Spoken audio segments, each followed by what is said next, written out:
Hello everyone, good evening and welcome to the engineers Adda 24/7। मेरा नाम है अभिषेक कौशिक। सो कैसे हो चैम्प्स? आज मैं आपके लिए एक सेशन लेकर आया हूँ। क्रिस्प सेशन रहेगा, टू द पॉइंट बात करने वाले हैं एसएससी आईएमडी के ऊपर। सो सभी का पहले तो बहुत बहुत स्वागत है। एसएससी आईएमडी में आपको पता है कि नॉन टेक और टेक दोनों का वेटेज है, और नॉन टेक का आपको पता है कि 100 मार्क्स का वेटेज है। तो इस पर थोड़ी चर्चा करने वाले हैं कि क्या एग्जाम पैटर्न है, और इसमें जो नॉन टेक का वेटेज है जैसा मैंने बता दिया कि 100 मार्क्स है, लेकिन अलग अलग डिस्ट्रीब्यूटेड है, जैसे रीजनिंग, मैथ्स, जीएस और इंग्लिश। ठीक है, लेकिन आज जो स्पेसिफाइज ये सेशन रखा गया है ये आपका रीजनिंग का रखा गया है। उसके थोड़ा सिलेबस पे बात करेंगे, थोड़ा आपको इनसाइड स्टोरी बताएंगे कि क्या क्या कर सकते हो उसके लिए। ठीक है, तो this is the targeted for SSC IMD. बहुत अच्छी जॉब आई है आपके लिए, वैकेंसी है। तो इसका सिलेबस डिस्कशन और एग्जाम पैटर्न पे बात करने वाले हैं। ठीक है, सो एक तो पहली बात तो ये कि आप फॉर्म भर दो सबके सब, है ना, जो भी रेस्पेक्टिव ब्रांच से है, कंप्यूटर साइंस, टेलीकम्युनिकेशन या फिर फिजिक्स वाले जो भी है ना। सो वो फॉर्म फिल कर दो। सबसे पहली इन्फॉर्मेशन तो ये है।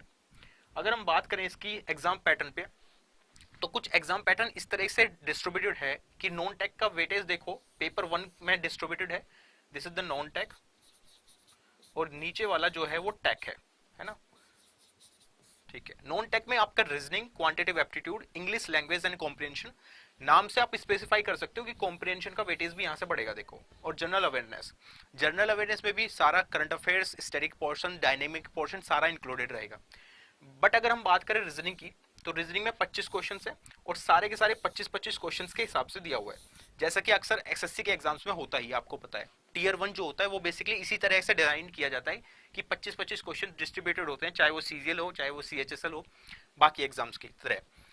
तो 25-25 क्वेश्चन है। लेकिन अगर रीजनिंग की बात करें तो कंबाइंड टाइम आपको दिया हुआ है, ऐसा नहीं कि अलग अलग डिस्ट्रीब्यूटेड है टाइम, है ना। फिर टैग की बात करें कि either of the opted subjects, चाहे वो फिजिक्स हो या कंप्यूटर साइंस हो या इंफॉर्मेशन टेक्नोलॉजी हो या इलेक्ट्रॉनिक्स एंड कम्युनिकेशन हो। तो 4 ब्रांच आपको यहाँ दिख रही है। तो जिस भी ब्रांच से आप एलिजिबल हो उससे आप फिल कर सकते हो according to the eligibility criteria की वजह से। यहाँ से अगर आप देखोगे तो 100 क्वेश्चन यहाँ देखने को मिलेंगे, और 100 क्वेश्चन आपके नॉन टेक के। ठीक है, लेकिन अगर हम बात करें एग्जाम पैटर्न की, तो इस पे जो टाइम है वो कंपोजिट टाइम है।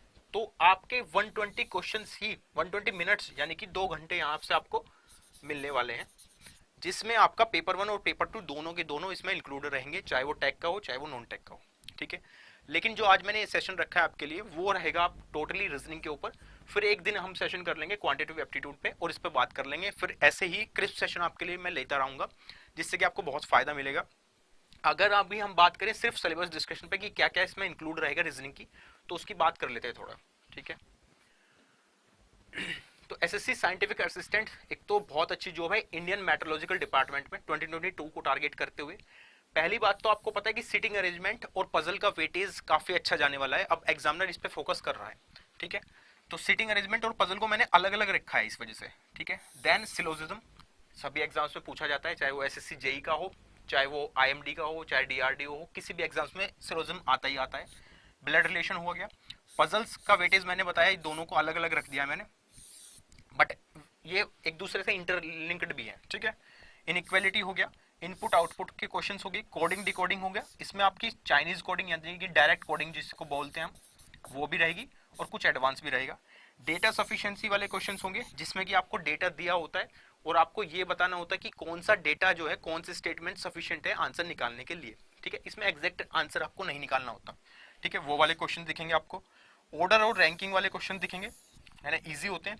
अल्फा न्यूमेरिक सीरीज आपको दिखेगी यहाँ से। डिस्टेंस और डायरेक्शन वाले क्वेश्चन होंगे कि वो नॉर्थ में जाता है, फिर राइट मुड़ जाता है, फिर लेफ्ट आ जाता है, वैसे क्वेश्चन। और वर्बल और नॉन वर्बल आपको यहाँ दिखने वाली है। ठीक है, तो वर्बल में तो सारे इंक्लूडेड हो ही गया, नॉन वर्बल में आपका फिगर बेस्ड आ जाएंगे, और साथ में आपका लॉजिकल रीजनिंग जो होगी ना, जो लॉजिकल रीजनिंग होगी यानी कि एलआर वाला पोर्शन, जिसमें आपका स्टेटमेंट अजम्पशन वाले क्वेश्चन होंगे, वो भी आपका साथ में इंक्लूडेड रहेगा। ठीक है, तो कुल मिला के अगर रीजनिंग की बात करें तो 25 क्वेश्चन यहां से पूछे जाने वाले हैं आपके। ठीक है, 25 क्वेश्चन यहां से पूछे जाने वाले हैं, तो इनको आपको अच्छा करना पड़ेगा एक एक को पढ़ते हुए। मैंने काफी सारी वीडियोस ऑलरेडी दे चुका हूं मैं, तो अगर अभी तक वो नहीं देखी तो प्लीज जाओ उनको देखो, वहां से आपको बहुत फायदा मिलेगा। यूट्यूब पे सारी वीडियोस अवेलेबल है इंजीनियर्स अड्डा के चैनल पे, तो ये आप कवर कर सकते हो वहां से। बात करें क्वांटिटेटिव एप्टीट्यूड की, तो उस पर एक मैं सेशन लाऊंगा स्पेशली फोकस करते हुए कि क्वांटिटेटिव एप्टीट्यूड को कैसे टारगेट किया जा सकता है। अभी इन पे आप फोकस कर सकते हो। इसमें दोनों का वेटेज मैंने बता दिया कि ये वाला पोर्शन सिटिंग अरेंजमेंट और पजल वाला सेक्शन जो है वो काफी इंपॉर्टेंट रहने वाला है। ठीक है, तो इसको आप इग्नोर तो बिल्कुल नहीं कर सकते इन दोनों को, इनको आपको सीखना होगा। तरीका मैंने आपको बता दिया कि कैसे सीखना है। ठीक है, तो ये आज क्रिस्प सेशन रखा मैंने छोटा सा कि आप कैसे सीख सकते हो, क्या सिलेबस डिस्कशन और एग्जाम पैटर्न क्या है। तो अच्छा ये फॉर्म है, प्लीज इसको फिल कर दो जल्दी से जल्दी। और साथ में मैं आपको इन्फॉर्मेशन देना चाह रहा था कि जो भी क्लासेस आपकी एसएससी आईएमडी की है वो भी स्टार्ट हो चुकी हैं। आपको पता है कि आपके लिए क्लासेस चलाई जा रही हैं, है ना। आपको सर्च करना है जैसे अड्डा 24/7। जैसे आप सर्च करते हो तो फर्स्ट लिंक जो आता है उस पर क्लिक करना। जैसे क्लिक करोगे तो वेबसाइट ओपन हो जाती है अपनी। फिर आप ऑल कोर्सेज में जाके गेट एंड इंजीनियरिंग पे क्लिक करके फिर यहाँ एसएससी आईएमडी का आपको दिखेगा एक, है ना। इस सेक्शन पे क्लिक करते ही ये सारी क्लासेस जो है वो तीनों क्लासेस आपके सामने अवेलेबल हो जाती हैं।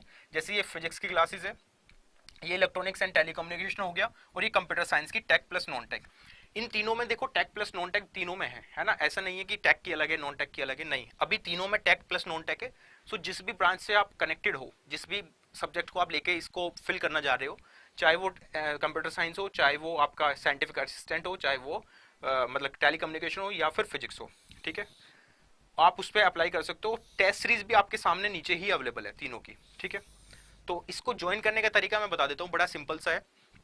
जिस भी आप सब्जेक्ट के हो, सपोज आप फिजिक्स के हो तो इस पर क्लिक करना, इलेक्ट्रॉनिक्स के उस पर, और कंप्यूटर साइंस के हो तो इस पर। फिजिक्स का मैं करके दिखा देता हूँ कैसे करना है। इस पर क्लिक जैसे ही आप करोगे ना, तो नीचे जाके आप नीचे चेक कर सकते हो स्टडी प्लान, है ना। यहाँ सारे स्टडी प्लान आपको मिल जाएंगे कि कब कब कौन कौन सा टीचर क्लास लेने वाला है, तो वो ऑटोमेटिकली पहले ही पता चल जाएगा। बिना कोर्स को लिए भी पता कर सकते हो। क्लिक हियर पे मतलब क्लिक करोगे तो आपको डाउनलोडेड मिल जाएगी चीजें। ठीक है, बट इसको ज्वाइन कैसे करना है, तरीका बड़ा सिंपल सा है। जैसे ही आप बाय नाउ पे क्लिक करोगे, यहाँ एक कूपन कोड आपको डालना होगा जिससे कि आपको यहाँ डिस्काउंट मिल जाए, क्योंकि ये रेट जो है ये रिड्यूस हो जाएगा। कैसे, Y516 Y516 जैसे ही आप एंटर करोगे उसके बाद आप अप्लाई कर देना।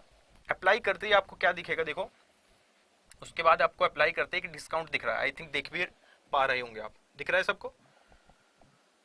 तो जैसे ही आपने देखा, ये एक सेकंड मार्कर लगा लेते हैं। हाँ, जैसे आपने Y516 कूपन यूज किया तो 8,854 रुपए का आपको डिस्काउंट मिल जाता है। यू जस्ट पे 2644 और आप इस कोर्स में एनरोल हो जाओगे जो एसएससी आईएमडी का साइंटिफिक असिस्टेंट का होगा। ये टारगेटेड रहेगा, है ना, क्योंकि अभी 77% ऑफ भी है। तो Y516 एंटर करना और इसमें आप कूपन कोड के साथ डिस्काउंट ले सकते हो। वैलिडिटी लिखा हुआ है आपके पास 6 मंथ, तो 6 महीने तक आपके पास ये चीज़ें रहेंगी और 6 महीने में एग्जाम भी फिनिश हो जाएगा और आई होप आप क्लियर भी करोगे इसको। ठीक है, सो यहाँ तक ही रखते हैं आज सेशन को। तो इसी तरह का सेशन मैं आपके लिए क्वांटिटेटिव एप्टीट्यूड का भी लेकर आऊंगा, जिसमें हम बात करने वाले हैं सिलेबस डिस्कशन पे भी और स्ट्रेटजी वाइज की कैसे आप प्लान करने वाले हो। ठीक है, so thank you so much guys for having me, और bye bye, take care, have a nice day.